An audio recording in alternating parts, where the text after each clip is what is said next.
असा पराठा बनवला तर लहान मुलं खूप आवडीने खातील. पण कशाचा आहे ते पुढे व्हिडिओमध्ये सांगते. Hello, welcome back to my vlog. सकाळी उठल्याबरोबर फ्रेश होऊन पहिलं किचनमध्ये गेले टिफिन आणि नाश्ता बनवण्यासाठी. अगोदर चहा करायला ठेवला. लगेच भाजीची तयारी करायला घेतली. आज खूप दिवसानंतर शेपूची भाजी बनवणार होते.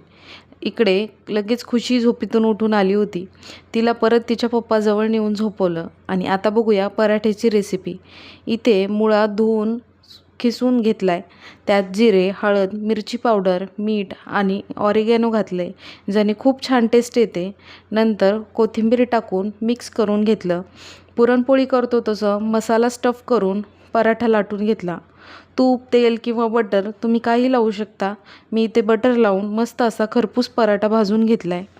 सोबतच मी भाजी पण करायला टाकली होती. ती पण रेडी झाली आहे.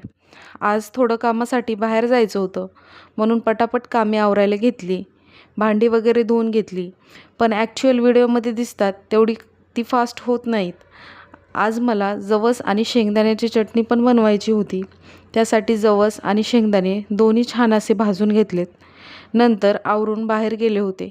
रोज बाहेर का आणि कशासाठी जाते येणाऱ्या काही व्हिडिओजमध्ये कळेल. तोपर्यंत फॉलो करून घ्या आणि हा फ्लॅग कुठला आहे माहिती असेल तर नक्की कमेंट करा. Thank you for watching.